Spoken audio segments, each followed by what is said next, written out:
São Paulo é uma cidade que se ergue sobre camadas de esquecimento. Sob o asfalto e o concreto repousam histórias que o tempo tentou apagar, mas que a memória insiste em sussurrar. No coração da metrópole, na esquina da Avenida 9 de Julho com a Rua Santo Antônio, ergue-se um gigante de ferro e vidro. Para muitos, é apenas o edifício Praça da Bandeira. Para quem conhece a história, ele sempre será o Joelma. Esta não é apenas a crônica de um desastre. É uma imersão nas profundezas de um solo que parece ter sido amaldiçoado muito antes de o primeiro pilar de concreto ser fincado. É a investigação de como a tragédia humana pode se fundir com o inexplicável, criando um mito urbano que persiste décadas após o evento. No centro deste mistério, repousa a história de 3 indivíduos que, em um momento de desespero, buscaram refúgio em um elevador e encontraram um destino que desafia a compreensão da lógica e da própria morte. São as 13 almas que, segundo a lenda, ainda hoje clamam por alívio e frescor. Para desvendar a essência sombria do Joelma, é imperativo voltar no tempo. 26 anos antes que as chamas consumissem a estrutura, o terreno onde o edifício se ergueria já era palco de um horror doméstico que chocou a sociedade paulistana da década de 1940. Em 1948, o local abrigava uma residência familiar de estilo colonial, a Casa dos Ferreira de Camargo. O patriarca Paulo Ferreira de Camargo era um químico respeitado, um intelectual com uma cátedra na Universidade de São Paulo, cuja vida pública era marcada pela ciência e pela respeitabilidade. Ele era a personificação do homem de saber, acima de qualquer suspeita. Contudo, por trás da fachada de erudição, fervilhava uma mente em desintegração, corroída por um segredo ou uma loucura que jamais seria plenamente compreendida. Em uma tarde de novembro daquele ano, a tranquilidade da Rua Santo Antônio foi irremediavelmente quebrada. Paulo, em um ato de violência inominável, assassinou a própria mãe e suas 2 irmãs. O motivo exato do triplo homicídio permaneceu um enigma, um abismo de motivações que o assassino levou consigo para o túmulo. Mas o que transformou o crime em uma lenda de maldição foi o método escolhido para a ocultação dos corpos. Paulo, com uma frieza metódica que contrastava com a imagem do professor universitário, havia construído um poço no quintal da residência. Ele alegava que a estrutura seria utilizada para um projeto de sua fábrica de adubos, uma explicação que servia como cortina de fumaça para o seu plano macabro. Na verdade, aquele poço era uma sepultura improvisada, um buraco negro na terra destinado a engolir os vestígios de sua atrocidade. Ele depositou os corpos ali, convencido de que o silêncio da terra e a profundidade da água os ocultariam para sempre do olhar da justiça e da memória. A descoberta do crime e a subsequente chegada da polícia transformaram a Casa dos Ferreira de Camargo em um cenário de horror. Encurralado e sem saída, Paulo não enfrentou as consequências de seus atos. Ele escolheu o suicídio, selando o destino daquele solo com o sangue de uma família inteira. A terra da Rua Santo Antônio, que deveria ser o alicerce para o progresso, foi batizada com a morte e a violência.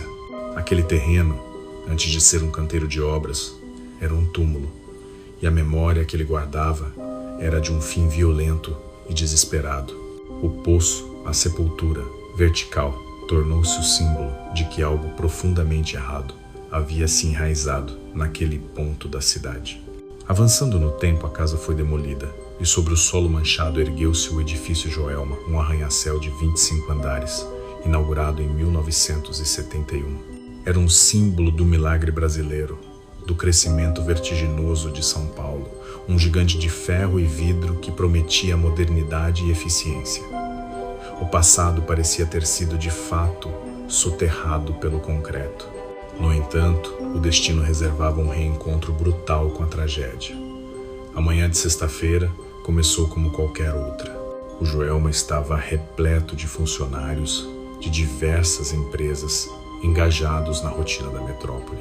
Às 8h45, um curto-circuito em um aparelho de ar-condicionado deu início ao que se tornaria o segundo pior incêndio em edifícios da história mundial. O fogo, alimentado por materiais altamente inflamáveis, propagou-se com uma velocidade que desafiou qualquer expectativa.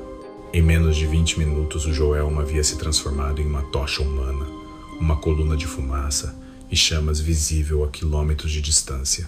O pânico foi imediato e avassalador. As escadas de emergência, projetadas de forma inadequada e sem ventilação, rapidamente se tornaram chaminés de fumaça tóxica, inviabilizando a fuga. Centenas de pessoas correram para o topo do edifício, buscando o telhado na esperança de um resgate aéreo que se mostrou insuficiente.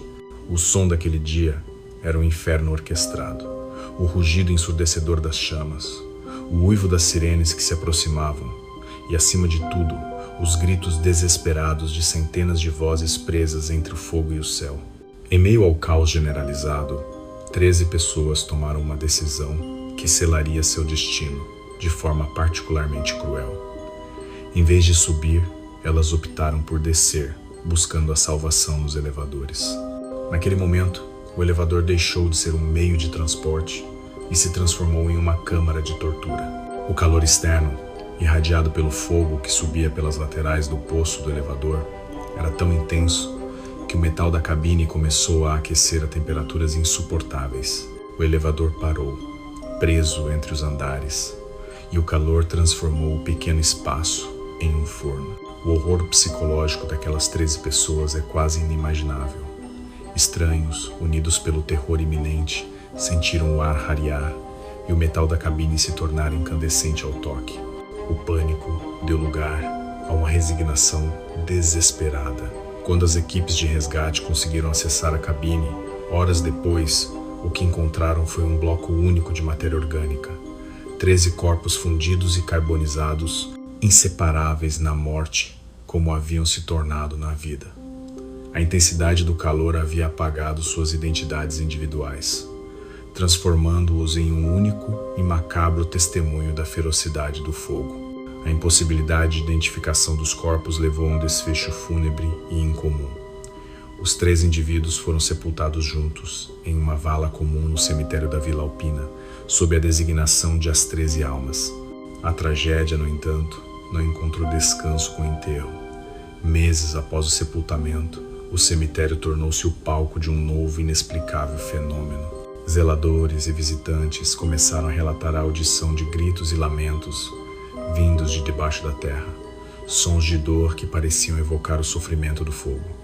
Eram os gritos de quem, mesmo após a morte, não encontrava paz. A lenda das 13 almas sedentas nasceu de um ato de piedade. Um zelador do cemitério, atormentado pelos lamentos que pareciam emanar da sepultura, teve a ideia de jogar água sobre o túmulo. No instante em que o líquido tocou a terra, os gritos cessaram. A notícia se espalhou como um rastilho de pólvora. As 13 almas, presas em um tormento de calor eterno, clamavam por água.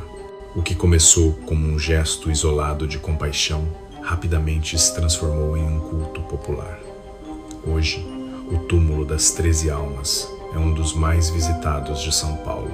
Pessoas de todas as classes sociais e crenças peregrinam ao local, pedindo milagres e graças, e em troca oferecem o que o fogo lhes tirou: o alívio do frescor. O edifício Joelma foi reformado, reconstruído e rebatizado como Edifício Praça da Bandeira. A mudança de nome foi uma tentativa clara de exorcizar o passado, de impor uma nova identidade sobre a estrutura manchada. Contudo, a essência do lugar, a memória da terra e do fogo, parece resistir a qualquer reforma. Funcionários e ocupantes atuais do prédio evitam certas áreas após o pôr do sol, e os relatos de fenômenos inexplicáveis persistem, concentrando-se de forma macabra no local da tragédia final: o poço do elevador. Dizem que o elevador onde as 13 almas morreram sobe e desce sozinho, sem que ninguém o chame.